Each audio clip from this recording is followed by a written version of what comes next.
Oke, terima kasih anak bapak semua. Kita buka pembelajaran yang ke-9. Ya, mata kuliah anti korupsi kelas 1C. Ya. Jadi sudah banyak kita mendengar, sudah banyak kita belajar. Pertemuan 1 sampai 8 kita sudah belajar tentang anti korupsi. Ya, masih ingat kita anti korupsi itu ya artinya apa? Ya kripto, ya kan busuk. Ya, korupsi itu adalah busuk. Itulah arti korupsi. Ya, kalau di Malaysia riswah, ya itu menyogok hakim. Ya, jadi banyak pembelajaran yang kita dapatkan. Ya, korupsi itu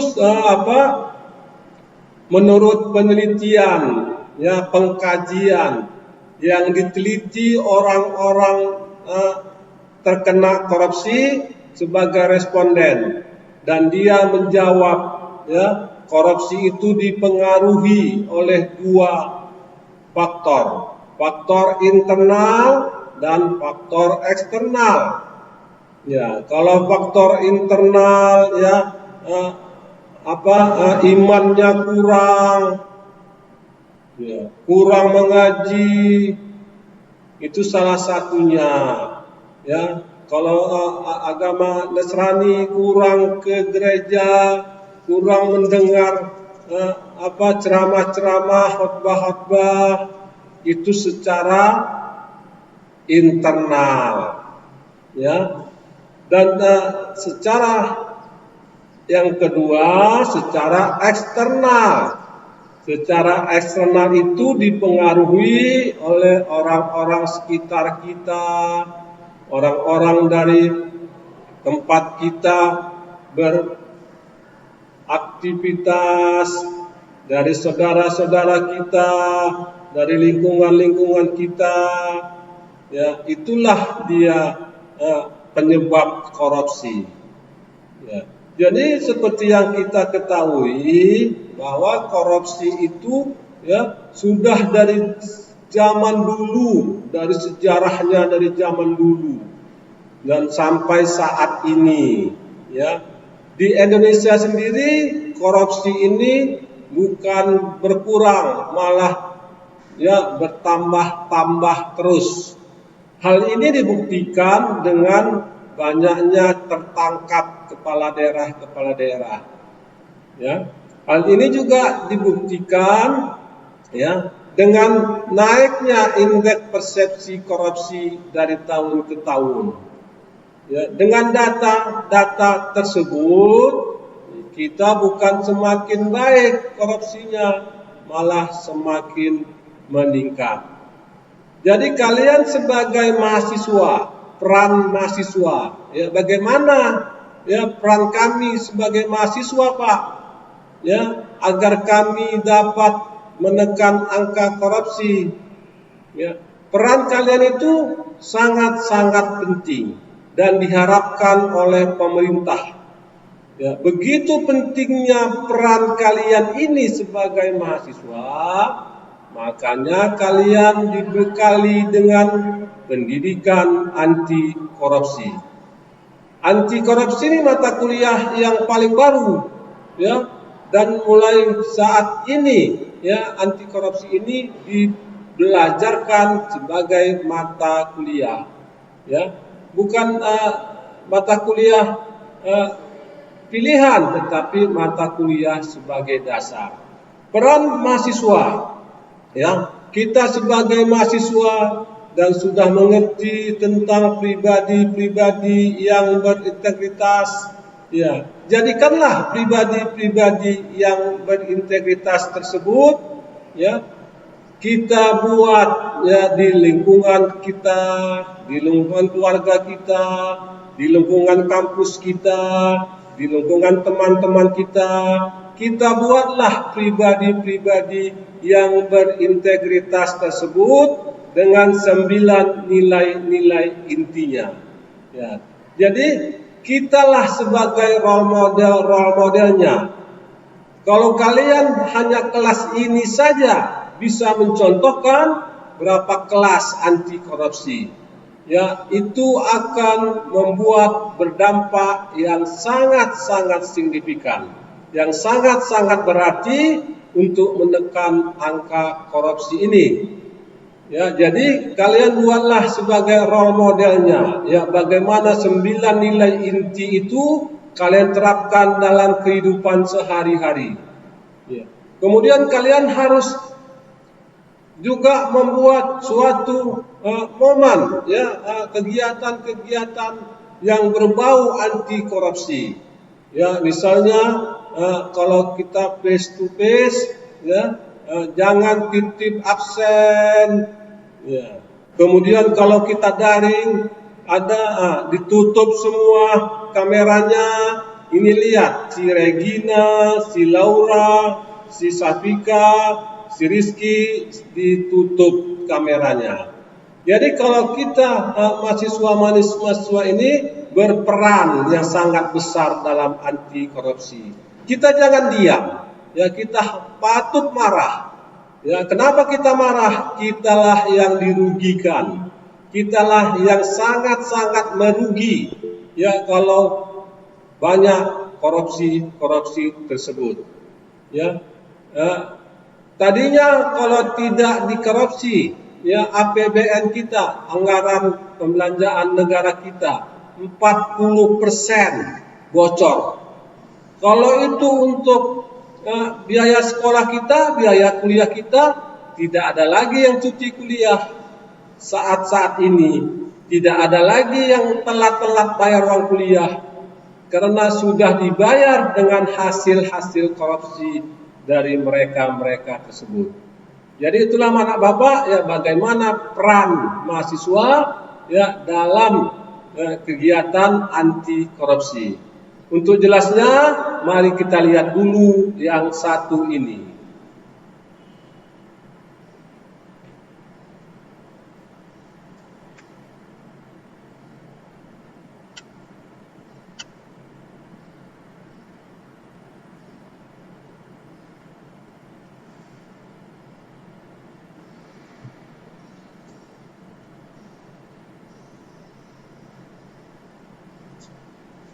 Jadi ini dia pertemuan ke-9, bagaimana peran mahasiswa dalam upaya pencegahan korupsi. Ya, apa sih korupsi? Kita sudah jelaskan tadi sebelum-sebelumnya, ya korupsi itu ya busuk, ya suka menerima uang suap atau sogok atau memakai kekuasaan, koruptor, orang yang melakukan kegiatan korupsi. Korupsi adalah kejahatan luar biasa, extraordinary crimes, atau perbuatan busuk, seperti penggelapan uang, penerimaan uang sogok, dan sebagainya, yang merugikan dan dampaknya sangat luar biasa. Gerakan anti korupsi berdasarkan Undang-Undang Nomor 20 Tahun 2002. Pemberantasan tindak pidana korupsi dirumuskan sebagai tindakan untuk mencegah dan memberantas tindak pidana korupsi melalui upaya-upaya koordinasi, supervisi, monitor, penyelidikan, penyidikan, penuntutan, dan pemeriksaan di sidang pengadilan dengan peran serta masyarakat berdasarkan peraturan perundang-undangan. Berdasarkan Undang-Undang Nomor 30 Tahun 2002 mengisyaratkan bahwa upaya pemberantasan korupsi tidak akan pernah berhasil tanpa melibatkan peran 3 unsur utama, yakni pencegahan, penindakan, dan peran serta masyarakat. Ketiga-tiga indikator inilah diharapkan akan menekan angka korupsi. Dan ini sesuai dengan Undang-Undang Nomor 30 Tahun 2002. Peran mahasiswa, ya kalau kita lihat sejarah mahasiswa ya kalian lihat dulu zaman Orde Baru, ya di situ bergelimang harta hasil dari korupsi.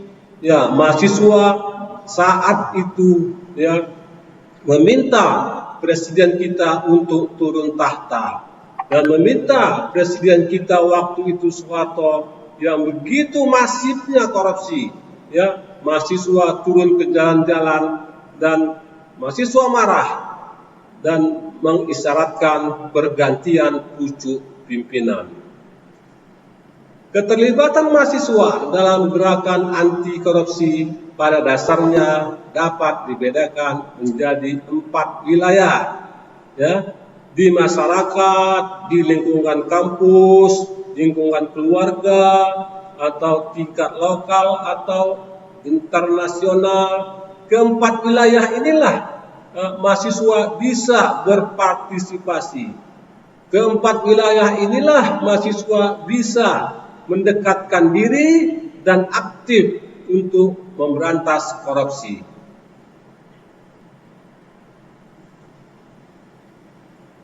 Kita lihat dulu di lingkungan keluarga, ya bagaimana di lingkungan keluarga. Kegiatan tersebut dapat berupa melakukan pengamatan terhadap perilaku keseharian anggota keluarga, ya misalnya apakah penghasilan orang tua tidak berasal dari tindak korupsi, apakah orang tua tidak menyalahgunakan fasilitas kantor yang menjadi haknya, apakah ada di antara anggota keluarga yang menggunakan produk-produk bajakan, ya lagu, film, dan sebagainya. Jika ada keluarga kita yang seperti itu, hendaknya kita menasihatinya dan membimbingnya ke jalan yang benar. Kemudian kalau kita lihat ya lingkungan kampus, tadi sudah kita lihat peran mahasiswa di lingkungan, ya lingkungan keluarga. Kalau dia di lingkungan kampus, keterlibatan mahasiswa dalam gerakan anti korupsi di lingkungan kampus dapat dibagi ke dalam 2 wilayah, yakni untuk individu mahasiswanya sendiri dan untuk komunitas mahasiswa. Untuk konteks individu, seorang mahasiswa diharapkan dapat mencegah agar dirinya sendiri tidak berperilaku koruptif dan tidak korupsi. Sedangkan untuk konteks komunitas, seorang mahasiswa diharapkan dapat mencegah agar rekan-rekannya sesama mahasiswa dan organisasi kemanusiaan di kampus tidak berperilaku korup dan tidak korupsi.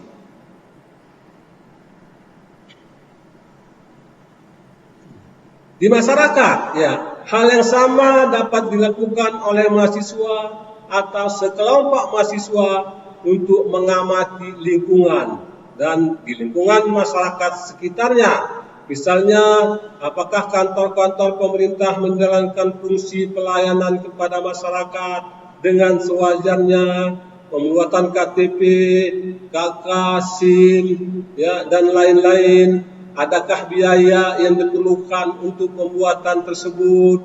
Kita amati ya wilayah-wilayah tersebut. Kalau masih ada, ya bisa kita laporkan, ya bisa kita laporkan dan kita harus peduli dan kita harus marah terhadap hal-hal seperti itu. Tingkat lokal, ya bagaimana mahasiswa dalam konteks nasional? Keterlibatan seorang mahasiswa dalam gerakan anti korupsi bertujuan agar dapat mencegah terjadinya perilaku koruptif dan tindak korupsi yang masif dan sistematis di masyarakat.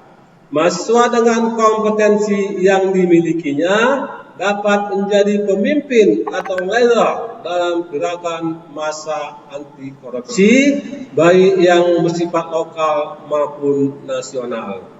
Kesimpulannya apa? Ya, kesimpulannya adalah mahasiswa diharapkan dapat tampil di depan sebagai penggerak gerakan anti korupsi yang didukung oleh kompetensi dasar yang mereka miliki. Diharapkan mampu menjadi agen-agen perubahan, mampu menyuarakan kepentingan rakyat, mampu mengkritisi kebijakan-kebijakan yang koruptif.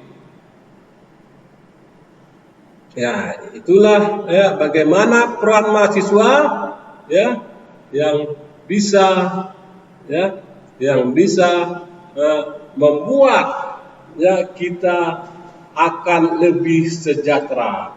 Tahun 2033 kalau kalian bergerak seperti yang diuraikan di atas, maka insya Allah Indonesia akan berubah. Ya, oke, ya itulah materi kita pada hari ini. Silakan yang ingin bertanya. Saya Pak. Ya, siapa? Sabila Priyatna. Bentar ya, dapat cari dulu namamu. Sabila Priyatna. Oke, Sabila. Izin bertanya Pak. Mengenai korupsi itu sendiri, menurut Bapak, contoh kecilnya dalam dunia perkuliahan itu apa Pak? Ya, contoh kecilnya apa dalam dunia perkuliahan? Ya, jawab dulu. Ya, jawab dulu Riza Kurniawan. Ya saya Pak. Nah, jawab dulu. Yang mana Pak? Nah, kamu coba sekali lagi Sabila. Mengenai korupsi, apa contoh kecil di dalam dunia perkuliahan? Contoh kecilnya aja.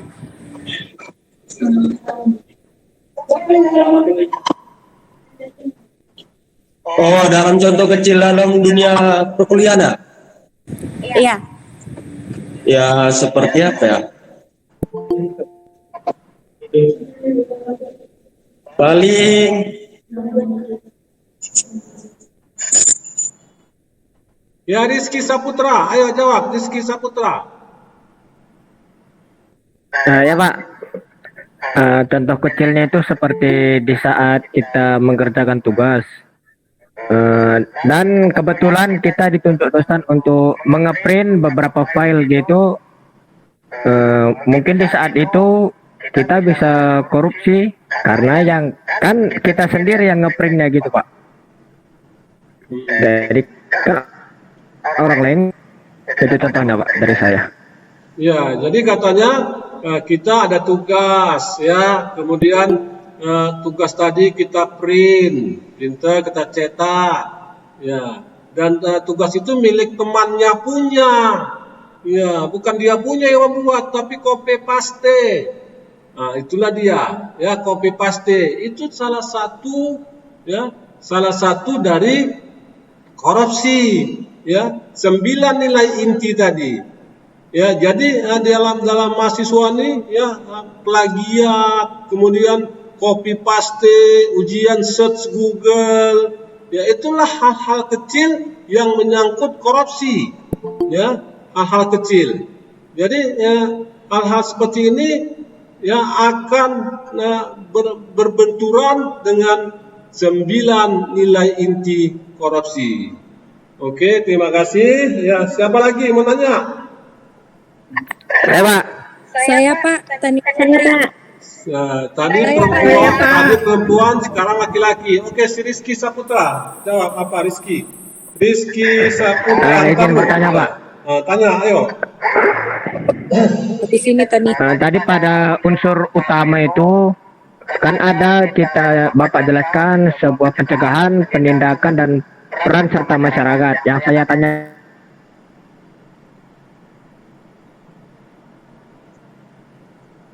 Ya, mati Rizky.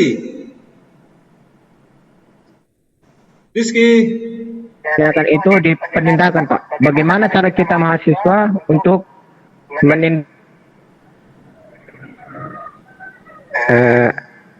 sudah Pak. Bagaimana kita sebagai mahasiswa Untuk menindak gitu Pak, menindak para pelaku korupsi gitu Pak. Kita sebagai mahasiswa, kita kan tidak bisa memasukkan dia secara hukum gitu Pak. ya, Kita kan cuma bisa bagaimana menasehati. dan nangkap saya. Bagaimana kita sebagai mahasiswa bertindak terhadap korupsi tersebut? Ayo jawab, Wike Sapira. Apa tadi pertanyaannya Pak? Kamu nggak itulah ngawur aja. Maupun macet suaranya. Ya. Halo. Salam.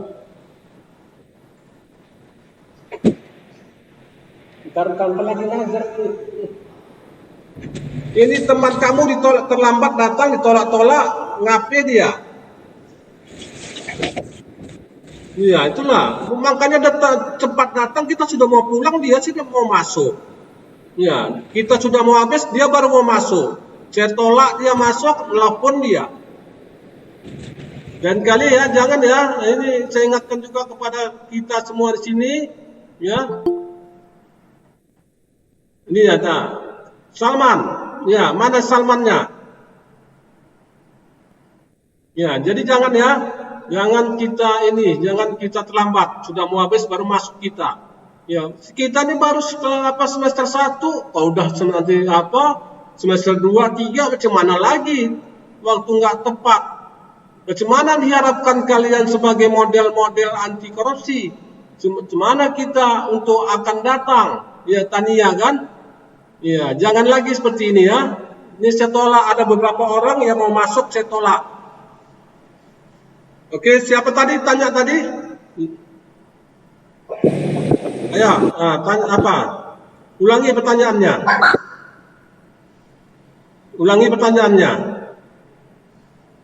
Ya Pak, pada unsur utama itu dijelaskan adanya penindakan. Dan jadi pertanyaan saya, bagaimana peran mahasiswa untuk kita menindak pelaku tindakan korupsi? Ya, silakan Wike. Bisa kita buat kayak organisasi Pak untuk mahasiswa yang untuk tindak lanjuti anti korupsi gitu Pak. Kita udah kalau buat organisasi kan bisa buat kelompok-kelompok yang siapa yang udah korupsi kita bisa bilangin dengan baik-baik gitu. Ya, terima kasih Wike. Jadi pertanyaan si Rizky, bagaimana orang-orang yang korupsi, kita sebagai mahasiswa mau kita apain? Ya, mau kita tangkap, kita nggak punya hak. Mau kita pukuli, kita masuk penjara. Jadi Ki, ya, oke, udah Wike. Jadi Rizky, hal-hal seperti itu, ya, kita hanya bisa ada laporan jaga, ya. Lapor jaga, ya. Nah, ini si apa ya? Masuk ini siapa ini? Si Salman. Salman, buka kameramu Salman. Iya Pak, mohon maaf Pak. Iya, kamu jangan terlambat. Ini kali saya izinkan ya, ini kali saya ketolak. Ya. Baik, Pak. Jadi hal-hal seperti ini itu tidak. Maaf ya Pak. Oke. Jadi Rizky, ya kita nggak bisa buat apa-apa. Ya, kan ada lapor, ya ada aplikasi jaga. Aplikasi jaga itu kita bisa membuat laporan, lihat, lawan, laporkan. Bisa kita masukkan di situ dengan bukti-bukti yang kuat. Ya, kita bisa melaporkan hal-hal seperti itu. Ya, jangan kamu pukuli ya, jangan kamu tangkap, nggak bisa, nggak ada hak kita, ya, nggak ada hak kita tentang itu. Oke, terima kasih Rizky. Ya, satu lagi siapa yang mau nanya? Tadi laki-laki, sekarang perempuan. Siapa? Monica. Saya catat dulu. Monica, mana si Monica? So, nggak ada nama Monica, ada ya. Oke, silakan Monica. Saya mau nanya Pak, mengapa mahasiswa disebut agent of change dalam pemberantasan tindak pidana korupsi? Ya, biar saya aja jawabnya. Nanti kalian jawab yang lain nggak bisa. Ya, jadi mahasiswa itu agen-agen perubahan. Ya, jadi change ya, berubah agen-agen perubahan. Mahasiswa inilah yang membuat perubahan di negeri ini. Ya, kalau mahasiswa tidak bergerak, mau jadi apa kita? Ya, kita nggak bisa ngapa-ngapain loh. Ya, jadi semua mahasiswa ini harus bergerak. Ya, mahasiswa ini harus peduli dengan mengikat, menyuburkan, menanamkan 9 nilai anti korupsi. Ya, kitalah sebagai agen-agen perubahan, kitalah contoh di masyarakat. Ya, bukan saja di masyarakat, di tempat kita kuliah, ya teman-teman kita, ya kayak dengan semuanya tadi, teman-teman lingkungan kerja di masyarakat, ya kita bisa lihat, ya kita bisa observasi pelayanan masyarakat, ya apakah masih bayar? Jangan mau bayar, laporkan, ya minta uang itu laporkan. Ya, jadi jangan kalian takut melaporkannya, ya tidak pernah laporan-laporan itu pelapornya dihembus-hembuskan. Si Rija Kurniawan melaporkan mengenai dana desa, tidak, ya dirahasiakan namanya, tidak akan dibongkar ke publik siapa-siapa yang melaporkan tadi. Ya, jadi kalian harus peka terhadap orang-orang sekeliling kita. Oke, terima kasih anak bapak semua. Sampai jumpa kita di pertemuan ke-10. Kita tutup. Assalamualaikum warahmatullahi taala wabarakatuh. Waalaikumsalam warahmatullahi wabarakatuh. Selamat siang, Pak. Selamat siang, Terima kasih Bapak. Alhamdulillah.